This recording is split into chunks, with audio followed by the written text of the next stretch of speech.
everybody, today I'm going to be showing you the scientific method, and we're going to be following along to solve a science experiment.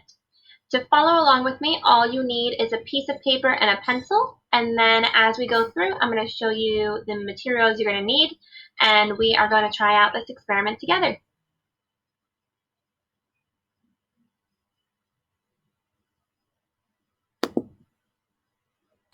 Hi everybody! To get started with this experiment, you need a piece of paper. I'm using a long piece of paper so it's easier for you guys to see what I'm writing, but you can just use a computer paper, and we're just going to fold it in half once. And then we're going to fold it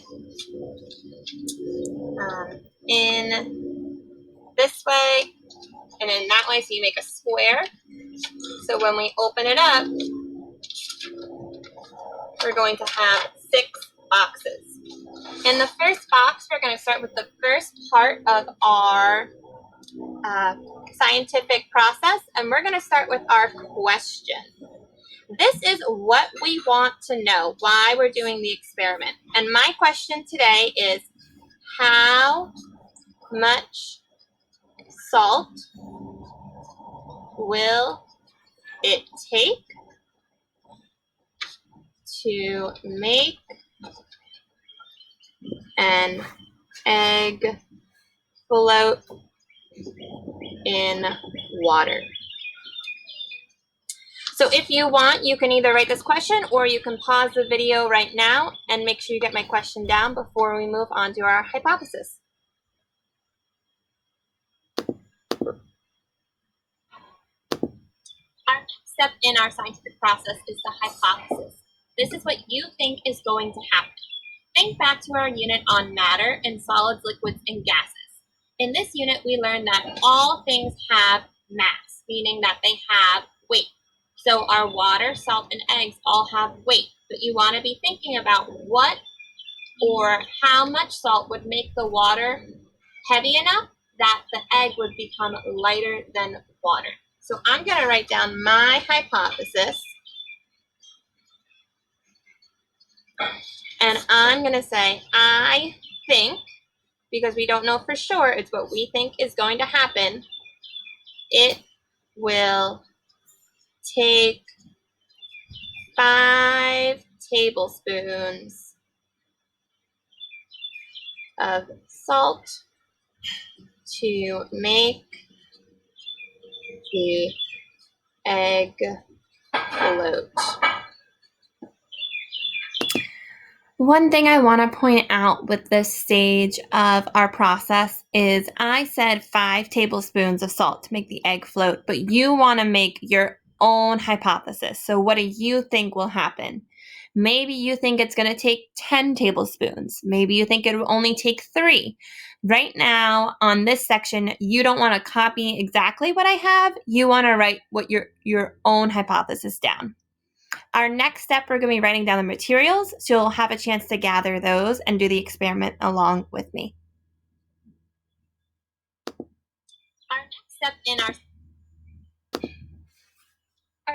The next part in our process is we need to write down our materials.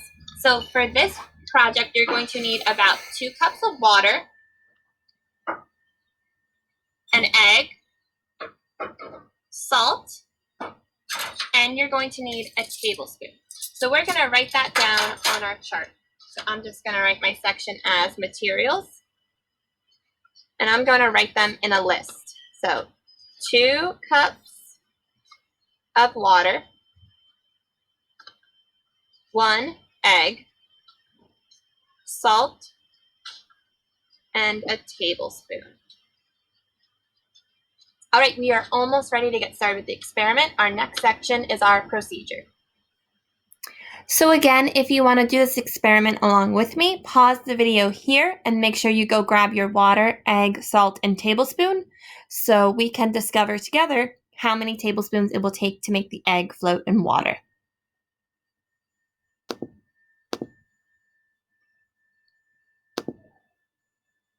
All right, so the procedure is a scientific way of saying the steps. So just like in a recipe, it lists step by step what you have to do. We need to list step by step what we will do to solve and do our experiment. So at the top, I'm going to write procedure. And then I'm going to write my steps. So the first thing I'm going to do is fill glass with water. My second step is to drop the egg in water. My third step is add 1 tablespoon of salt at a time. And then I'm going to stop adding once it floats, because that's going to signify that I have how many tablespoons of salt it will take to make my egg float. So in this step as well, I'm going to prepare a chart so I have something to track my data. So I'm just going to make a simple T-chart.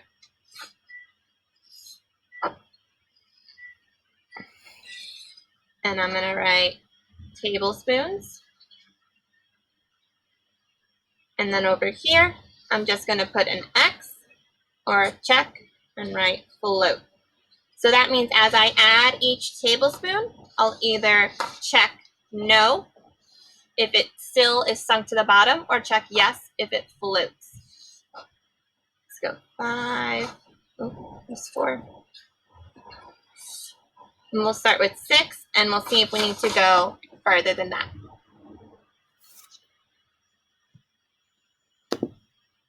All right, so now it's time to actually do the experiment.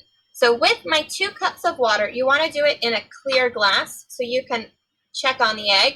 I'm going to carefully drop the egg in water. I don't want to just throw it down hard because I do not want to crack the egg. So I'm just going to gently let it go in the water. And you see right now it has sunk to the bottom of my glass. So just like my procedure said, tablespoon by tablespoon, I'm going to add in the salt because I'm trying to change the density, how much this water weighs, to make it weigh more than the egg, so the egg will float. So I'm going to start, I'm going to add a tablespoon. And I actually brought a separate spoon that I can use to help kind of stir it in. All right, and now I want to check my egg. And on my data chart, I'm going to put an X in that because it did not float after 1 tablespoon. All right, I'm going to add my next tablespoon. You're going to notice before I continue showing you the experiment, if you want to try this on your own, now might be a good time to pause my video. And you go ahead and continue adding the tablespoons and filling in your data chart so my results do not spoil the surprise of your own results. Or you can continue watching me solve my experiment, and then you can always do this experiment afterwards. Or at the end, I give you some ways that you can change it up so you can find a new result. Your water is going to look darker as the salt gets added. Right, and again, I'm going to stir it in. And then I'm going to wait 1 moment. And my egg is still down there at the bottom. So I'm going to put another X.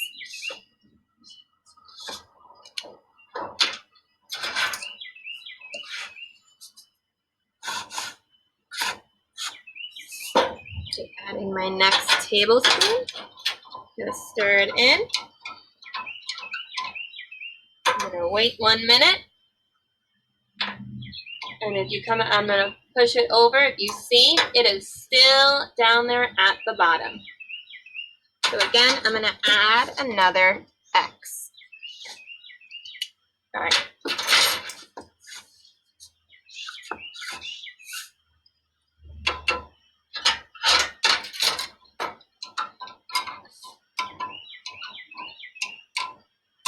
Okay, I'm going to get down, and my egg is still there. My water is not quite heavier. All right. So I'm coming back to my chart and I'm adding another X.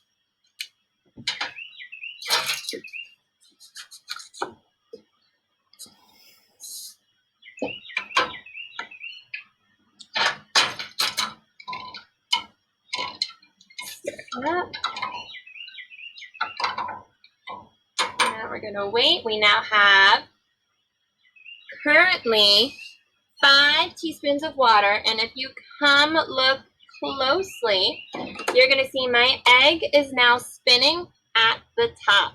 You can even, if you come and look at the top of my bowl, my egg is now almost peeking out. So I'm going to actually put a check now under the 5 tablespoons. But I'm actually curious, and I have room. I wonder if I add 1 more tablespoon of salt, if I can get the egg to almost pop up out of the water. So we're going to add 1 more and see what happens when you add 6 tablespoons of salt.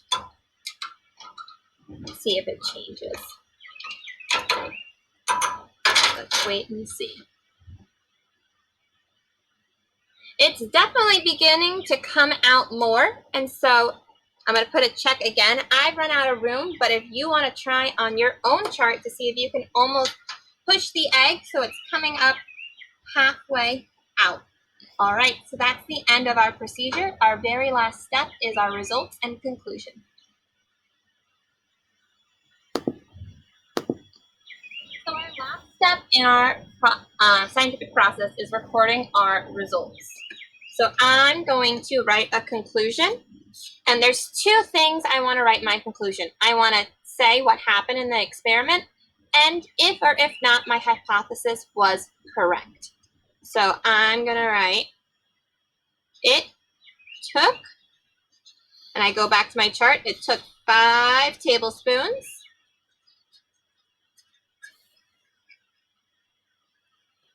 for the egg to float in water. My hypothesis, and I'm going to come up here to the top, and I did say it would take 5 tablespoons, so my hypothesis was correct. All right. I would love to see you all try this on your own. You can see if I use 2 cups of water, if you use 3 cups of water, is that going to change the amount of salt needed?